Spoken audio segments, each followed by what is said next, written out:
Hi bro. Hi bro. Bro అయితే recent గా iBomma founder ఇమ్మిడి Ravi పోలీసులకు దొరకడం జరిగింది. అది మీరు ఎలా ఫీల్ అవుతున్నారు? బ్రో ఒకటి చెప్తాడు బ్రో, పైరస్ అంటేనే చట్టానికి విరుద్ధం, అవునా కాదా?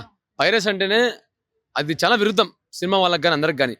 ఒక సినిమా తీయాలంటే చాలా అంత అంత ఆషామాషి పని కాదు. డైరెక్టర్లు, ప్రొడ్యూసర్లు, కో ఆర్టిస్టులు, ఆర్టిస్టులు, మేకప్ మెన్లు, డాన్సర్లు, స్టంట్ మెన్లు వీళ్ళందరూ ఉంటారు. సో వీళ్ళందరినీ కాదని చెప్పేసి ఒక సినిమా అంటే వీళ్ళందరితో ఒప్పించి సినిమా తీసినాక వీళ్ళందరినీ కాదు డైరెక్ట్ గా నేను ఒక వెబ్సైట్ లో పెట్టేస్తా అంటే ఎంతవరకు కరెక్ట్ అది? సో అది చాలా తప్పు. రవి చేసింది చాలా తప్పు ఫస్ట్ థింగ్. ఇంకోటి జనాలు ఏంటంటే అవకాశవాదులు. ఇప్పుడు ఫ్రీగా బంగారం పైనుంచి పడుతుందని చెప్పేసి అందరూ వెళ్తారు, అది చట్టానికి విరుద్ధమైన కూడా. సో ఆ విధంగానే ఆయన ఇస్తా అంటే తీసుకున్నారు, చూశారు జనాలు. సో జనాలు ఏమయ్యారు, ఆయన ఏమైపోయారు ఇప్పుడు. సో ఎవరి పనిలో వాళ్ళు ఉన్నారు, చూసారు. ఇప్పుడు జనాలు ఏమైనా పట్టించుకున్నారు ఆయన్ని? అయితే ఇప్పుడు వేరే సోషల్ మీడియాలలో ఇన్స్టాగ్రామ్, యూట్యూబ్, ఫేస్బుక్ వీటిలలో ఐబొమ్మ రవి దేవుడితో సమానము, ఆ శివాజీ మూవీలో హీరో లెక్క భావిస్తున్నారు. మీరేమంటారు? సో ఇప్పుడు ఏమన్నా ఆయనకి ఏమైనా విగ్రహాలు కడతారా? ఏం కట్టరు కదా దేవుడు అని చెప్పేసి. ఏదో వాళ్ళు కాలక్షేపం కోసం ఒక 2.5 గంట సినిమా చూపించాడు అంతే. ఆయన అంతమించి ఏం చేయలేదు.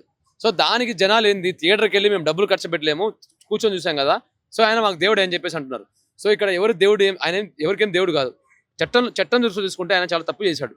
ఇంకోటి చేసిన తప్పు ఏంటంటే ఆయన పోలీసులకు సవాల్ ఇసిరాడు. పోలీస్ వ్యవస్థ అంటే మామూలు వ్యవస్థ కాదు, ఎన్నో కష్టాలతో కఠినాలతో కూడుకున్న వ్యవస్థ వాళ్ళది. చాలా ఉంటాయి, వాళ్ళు ఎన్నో అండర్ కవర్ ఆపరేషన్లు అని చేస్తుంటారు. ఈయన డైరెక్ట్ గా దమ్ముంటే పట్టుకోని చెప్పేసి అన్నారు. సో వాళ్ళు ఆగుతారా? వాళ్ళ ఈగో హట్ అయిపోయింది. సో వాళ్ళు చేయాల్సింది చేశారు. ఇప్పుడు ఏమైంది, జైలుకి వెళ్ళిపోయాడు. సో ముందే చట్టానికి విరుద్ధం చేసే పని, నువ్వు చట్టానికి విరుద్ధం చేసే పని మళ్ళీ నువ్వు సవాల్ ఇసిరావు, ఎంతవరకు కరెక్ట్ అది? అయితే ఇప్పుడు దీని వల్ల పైరసీలు ఆగే అవకాశం ఉందా? అది పోలీసులు తీసుకుంటే శిక్ష బట్టి ఉంటుంది. వాళ్ళు వేసే శిక్ష బట్టి వీళ్ళు ఆగుతారు, లేదనుకోండి వీళ్ళు కంటిన్యూ అవుతూనే ఉంటారు. సో వాళ్ళు వేసే శిక్ష బట్టి ఉంటుంది. కానీ మూవీ రోల్స్ కంటిన్యూ అవుతుంది కదా బ్రో. అదే మూవీ రూల్స్ కూడా ఒకటి చెప్తాడు బ్రో, మూవీ రూల్స్ కూడా ఇప్పుడు కంటిన్యూ అవుతుంది, నేను కాదనట్లేదు. మూవీ రూల్స్ కంటిన్యూ అయినా కూడా వాళ్ళకు కూడా ఇప్పుడు ఒక డ్రాబ్యాక్ ఉంటుంది. వాళ్ళు కూడా ఇప్పుడు అర్థం చేసుకుంటారు, సో మేము చేసే తప్పు, దీనివల్ల మాకు ఏదైనా వార్నింగ్ వస్తుందా? ఈ వార్నింగ్ వచ్చిన తర్వాత వాళ్ళు ఆగితే పర్లే, ఆగలేదనుకోండి వాళ్ళ కూడా కట్ చేస్తారు, ఎక్కడ కట్ చేస్తారు. నిజంగా పోలీసులు పట్టుకున్నారా లేకపోతే వైపు పట్టించిందా? వాళ్ళ వైపు పట్టించిందేనా? మరి పోలీసులు పట్టుకున్నా అని చెప్తున్నారు. అంటే పోలీసులు పట్టుకున్నా అంటే ఇప్పుడు వాళ్ళు ఒక ఆపరేషన్కి వెళ్ళినప్పుడు దీంతో అందరూ ఉంటారు. ఇప్పుడు మీరు వెళ్తున్నారు అనుకోండి, ఇప్పుడు ఎక్కడైనా ఒక బాంబు పెట్టారు అనుకోండి, పోలీసులు పట్టుకోరు, బాంబ్ స్క్వాడ్లు వెళ్తారు. బాంబ్ స్క్వాడ్ దగ్గర కుక్కలు ఉంటాయి, అవి పసిగడతాయి. సో కుక్క పట్టుకుందంటామా, పోలీసులు పట్టుకుందంటామా? బాంబ్ స్క్వాడ్ పట్టిందని మనం అంటాం. సో ఇది అంతే, వాళ్ళు చేసే క్రమంలో వాళ్ళ వైఫ్ గారు ఆపోజిట్ అయ్యారానికి. అయితే అన్న అతని దగ్గర పెద్ద పెద్ద పారిశ్రామికవేత్తలు, ఆ తర్వాత సినిమా ప్రొడ్యూసర్లు, రాజకీయ నాయకులది చాలా డేటా ఉంది అంటున్నాడు. మరి దీని వల్ల ఏమైనా లాస్ అయ్యే అవకాశం? ఆయన డైరెక్ట్ చెప్పాడు కదా, నా దగ్గర చాలా మంది డేటా ఉందని చెప్పేసి. సో ఆయన ఏం చేయలేడు, లోపలికి వెళ్ళిపోయాడు. ఆయన అకౌంట్స్ కూడా ఫ్రీజ్ అయిపోయాయి. ఆయన దగ్గర ఉన్న ప్రతి చెయ్యి మూసుకుపోయింది, ఒక ఏళ్ళు కూడా బయటికి లేపలేడు ఇప్పుడు. సో ఆయన చేసిన తప్పు, పైరసీ అనేది చాలా తప్పు. ఫస్ట్ థింగ్ చెప్తాను, హైకోర్టు వెబ్సైట్ కూడా హ్యాక్ చేసి దాంతో బెట్టింగ్ యాప్స్ ప్రమోట్ చేశారు. సో ఇది ఎలా ఉందంటే గవర్నమెంట్కి ఎవరైతే విరుద్ధంగా ఉంటారో వాళ్ళు చేసిన పని ఇది. సో ఇప్పుడు గవర్నమెంట్ అనేది అందరికి నచ్చాలని లేదు, కొంతమంది నచ్చచ్చు నచ్చకపోవచ్చు. సో వాళ్ళు ఇలా చేస్తున్నారు అనమాట, ఆ చేసే పని ఇది. ఎంతో పెద్ద పెద్ద గవర్నమెంట్ అఫీషియల్స్ కూడా మొత్తం డీటెయిల్స్ అన్ని ఉన్నాయి అన్నట్టు చెప్తున్నారు.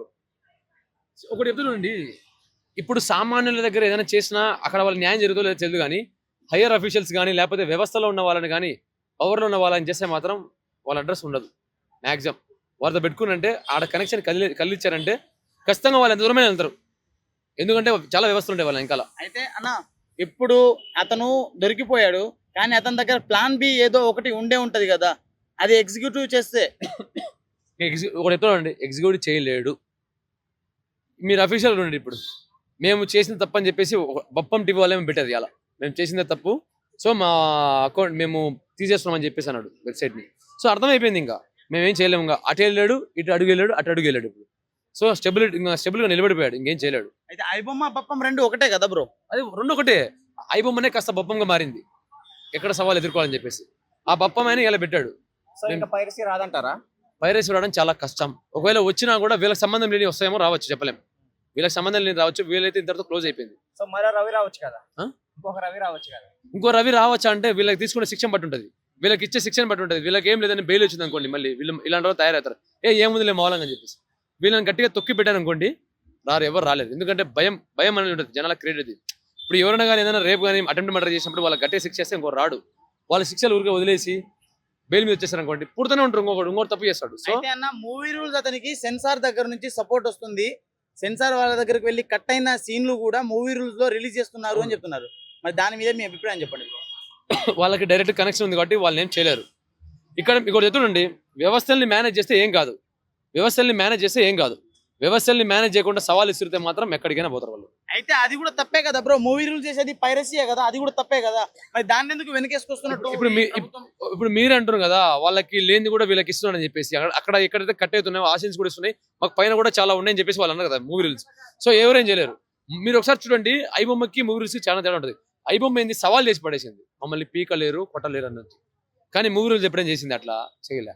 మూవీ రూల్స్ వాళ్ళ పని వాళ్ళు చేసుకుంటుంది. కానీ movie rules with in seconds లోనే విత్ ఇన్ అవర్స్ లోనే వచ్చేస్తున్నాయి కదా. కానీ ఐబొమ్మకే క్లారిటీ ఎక్కువ ఉంటుంది మూవీ రూల్స్ కంటే చెప్పాలంటే. ఐబొమ్మలోనే క్లారిటీ ఎక్కువ ఉంటుంది, చాలా మంది చూసేదాంతో.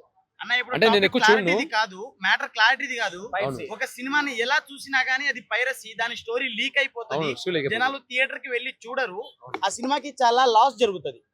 ఇప్పుడు సినిమాకి లాస్ జరుగుతుంది, అదే కదా చెప్పేది, సినిమాకి చాలా లాస్ జరుగుతుంది.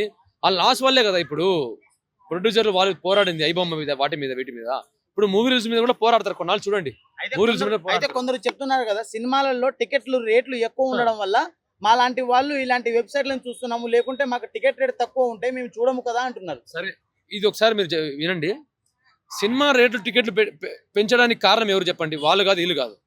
అభిమానం పేరుతో చేసే బానిసత్వం చేసే వాళ్ళు చాలా మంది ఉన్నారు. ఫస్ట్ డేస్ మీరు థియేటర్లో టికెట్ 1000 రూపాయలు పెట్టండి, అభిమానం పేరుతో చాలా మంది పిచ్చిగా ఉంటారు, చాలా మంది హీరో ఫ్యాన్స్. వాళ్ళు ఏందో తెలుసా, 1000 రూపాయలైనా అవసరమైతే 10 లక్షలు పెడతామంటారు.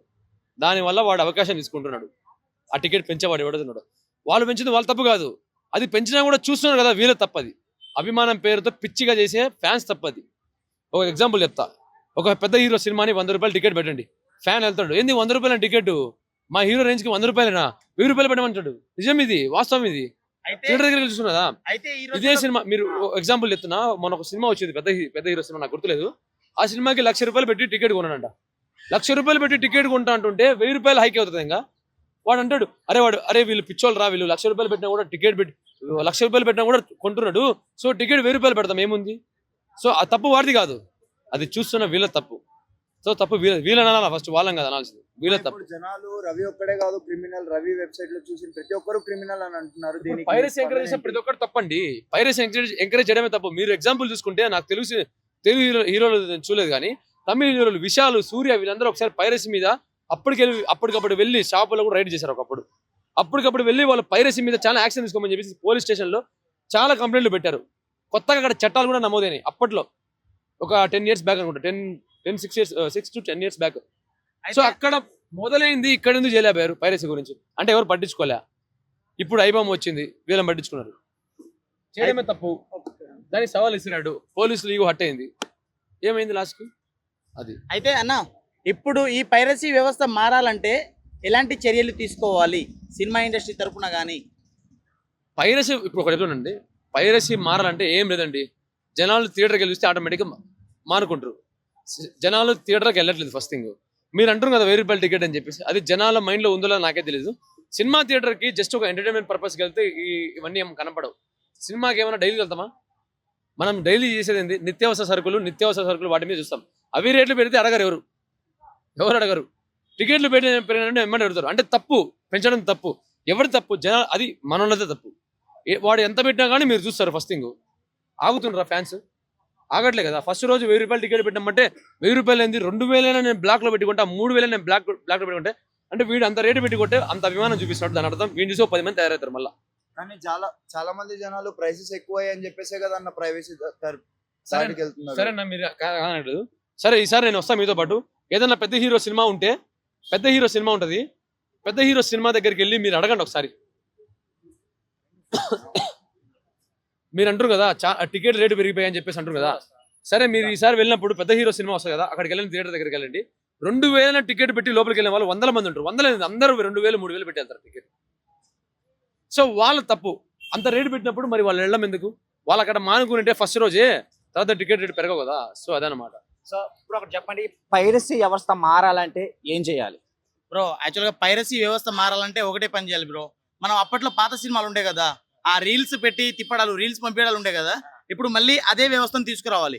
ఆ రీల్స్ పెట్టే ఆ వ్యవస్థను తీసుకొస్తేనే కానీ పైరసీ మారదు. ఎందుకంటే ఈ రోజుల్లో మనం అప్డేట్ అని చెప్పేసి శాటిలైట్ ద్వారా సినిమాని స్ట్రీమ్ చేస్తున్నాము, చూపిస్తున్నాము. కానీ అప్పట్లో రీల్స్ ఉండే, దాన్ని పైరసీ చేసేటోడు ఎవడు లేడు. దాన్ని పైరసీ చేసినా కానీ దీనంత క్లారిటీ కానీ, ఆ తర్వాత స్టోరీ రివీలింగ్ కానీ, ఏదైనా విజిల్స్, క్లాప్స్, ఇళ్ళలు వినబడతాయి, మనిషి కనబడతాడు. అలా ఆ రీల్స్ నే 4K లో అప్డేట్ చేసి ఆ రీల్స్ ద్వారా తీసుకొస్తేనే ఇప్పటికై ఆ పైరసీ వ్యవస్థ మారిద్ది. లేకుంటే రవి లాంటి రవిలు 100 మంది పుడతారు. రవి లాంటి చాలా కష్టమైపోతుంది కదా బ్రో అలా చేయాలంటే.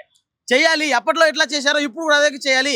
అప్పట్లో ఇంకా నీకు వెళ్ళడానికి కొన్ని సదుపాయాలు లేవు. కానీ ఇప్పుడు నువ్వు వేరే దేశాలకు పంపిద్దామన్నా ఫ్లైట్ల ద్వారా కూడా పంపించచ్చు. నువ్వు వేరే రాష్ట్రాలకు పంపిద్దామన్నా ఫ్లైట్ల ద్వారా పంపించవచ్చు. టెక్నాలజీ పెరిగింది కదా.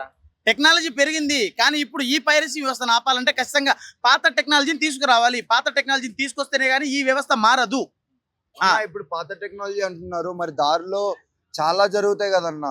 మీరు చెప్తున్నారు ట్రావెలింగ్ కి మనకేం ఇబ్బంది లేదని, కానీ మధ్యలో ఏమన్నా జరిగితే దానికి మనం ఏం సమాధానం చెప్పగలుగుతాం కదా. దొంగతనం ఎందుకు చేస్తారండి? మనం కరెక్ట్ సెక్యూర్ గా పంపిస్తే దొంగతనాలు ఎందుకు అవుతాయి? అవుతాయి కదా బ్రో, ఎందుకు అవ్వదండి. ఒక నిమిషం ఒకటి చెప్తానండి, మీకు ఎగ్జాంపుల్ చెప్తా. ఓ 10 ఏళ్ల కిందట మన అందరి దగ్గర DVD ప్లేయర్లు ఉండేవి. DVD ప్లేయర్లు మీకు ఐడియా ఉందో లేదో? ఒక CD కొనుక్కొని దాన్ని తీసుకొని సినిమా చూసేవాళ్ళు అందరూ. సో ఇప్పుడు అది లేదు. ఇంతకంటే ఎగ్జాంపుల్ నేనేం చెప్పలేను. పైరసీకి ఆ DVD ప్లేయర్లు పోయినాయి. సో పైరసీగా ఎక్కువైంది. సో ఫైనల్ గా ఒకటి చెప్పండి, ఇలా పైరసీలో చూసే వాళ్ళకి మీరు ఏం సందేశం ఇవ్వాలనుకుంటారు? పైరసీలో చూడొద్దండి దయచేసి. థియేటర్ వాల్యూని మీరు పోగొట్టుకోమాకండి. అంటే నేనేమి సినిమాకి పెద్ద ఫ్యాన్ కూడా కాదు. నేను కూడా సినిమాలు అసలు చూడడం తక్కువ, ఎప్పుడో రేర్ వెళ్ళేది. నేనేం సినిమా అభిమాని కూడా కాదు, రేర్గా వెళ్తా సినిమాలు. ఈ థియేటర్ వాల్యూ ఎలా ఉంటుందంటే 10 మంది కలిసి బాగా ఫ్యామిలీతో వెళ్ళి సినిమా థియేటర్కి వెళ్ళి చూస్తే అది బెటర్. ఈ పైరసీలు బెడ్ మీద పడుకొని ఒళ్ళుబరి వేసుకొని, అంటే ఒళ్ళుబరి కాదు, చూడడం చాలా తప్పు. పైరసీ చాలా తప్పు. ఫస్ట్ థింగ్ అది చట్టానికి విరుద్ధం. అది మీరే ఎంకరేజ్ చేసినట్టు జనాలే. మీరు ఏదో థియేటర్లో టికెట్ రేటు పెంచేశారని చెప్పేసి అంటే అది మీ బుర్ర తక్కువ. ఇంత మించి నేనేం చెప్పలేను. ఫస్ట్ రోజు టికెట్ 1000 రూపాయలు పెట్టినప్పుడు వెళ్ళాడు కదా, వాడిని అడగండి ఫస్ట్. వాడికి ఫస్ట్ 1000 రూపాయలు ఎక్కువ కాదు వాడు చెప్తాడు. వాడికి ఎక్కువ అన్నప్పుడు మీకు కూడా ఎక్కువ కాదు, వాడికి ఎక్కువైనప్పుడు మీకు ఎక్కువైంది. అది గుర్తుపెట్టుకోండి.